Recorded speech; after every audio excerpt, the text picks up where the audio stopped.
So Suicide Squad is about a bunch of DC comic book villains that are forced to do the US government's bidding in order to get a substantial amount of time off their prison sentences. And because this mission is essentially a suicide run, they're forced to work together in ways they may not want to in order to survive. So, that being said, how do you feel about the movie? Well, as of now, it's a thumbs down. That being said, it wasn't a bad movie. Some pros were there was a lot of good acting, and there was a lot of good action sequences, and there was a hell of a lot of character development. But I would also put that under the con category, because during the movie, there were, in every other scene at least, there was a focus on one character, and that kind of hindered it because it felt like that person was the main character, and the rest of the Suicide Squad members were just supporting roles. And they did this with every single Suicide Squad member. So ultimately, the movie feels kind of jumbled on, well, who's the main character? Who do I focus on? Who am I supposed to care about the most? Yeah, so I actually would agree absolutely with everything you said. So I thought the movie, it's a thumbs up for me. I straight up thought it was super fun. In any way, if you kind of like look at it at all with like a magnifying glass, it's just not a good movie. But I think it's extremely fun.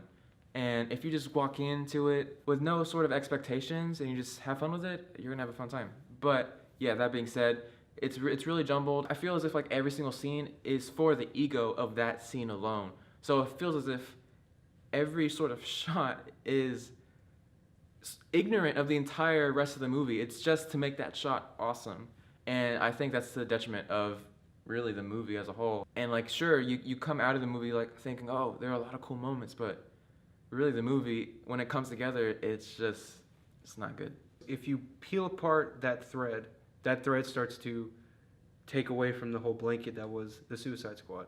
But if you just, appreciate it for what it is, then you'll be fine. I'd give it a chance. I think it has like a lightheartedness that Batman vs Superman didn't have, and I think that's because halfway through the movie's production, another director took it over, and he just kind of like erased. Now there were a lot of questions going into this movie asked by the general public. For example, how is Jared Leto and how does he stack up next to the other Jokers? Well, to answer that question in a non-spoiler effort, yes, he's different from Heath Ledger, and yes, he'll forever be compared to Heath Ledger and other Jokers, but he's just different. And you have to understand that it's not a matter of who's better, it's just a matter of how he does it. Right, so I think we're on the same page here. I don't want you to get us wrong. I think that pretty much every actor in this movie did phenomenal. So yeah, by extension, I thought that Jared Leto did really good as the Joker. But like contextually, as a character, you might not jive with the directorial decisions that were made in this movie.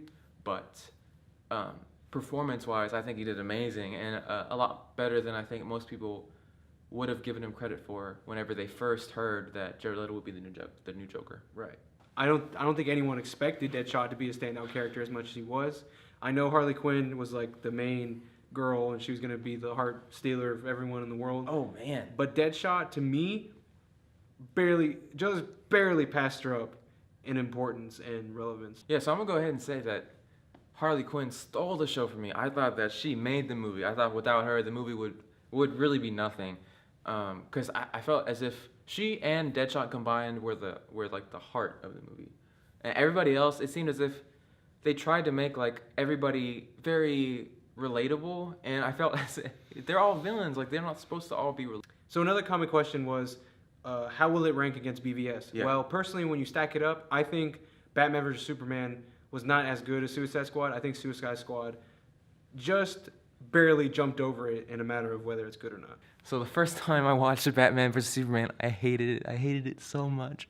I literally hated it more than any other movie I've ever seen in my life. I'm not joking. I hated it that much. I thought it was that bad. But then I happenstanced across the extended version, and I thought it paced out the movie a lot better, and there was a lot of motivations that were fixed and understandable.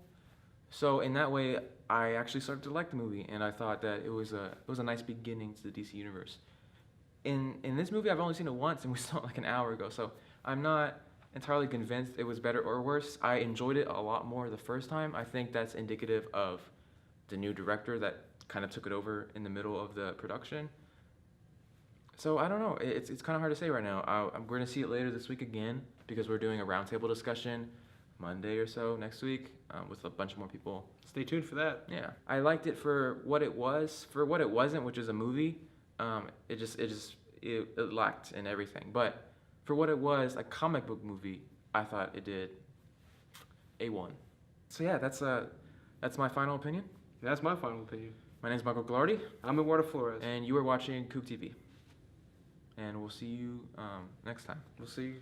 Have a good night, guys. Yeah, so cinematography is gone.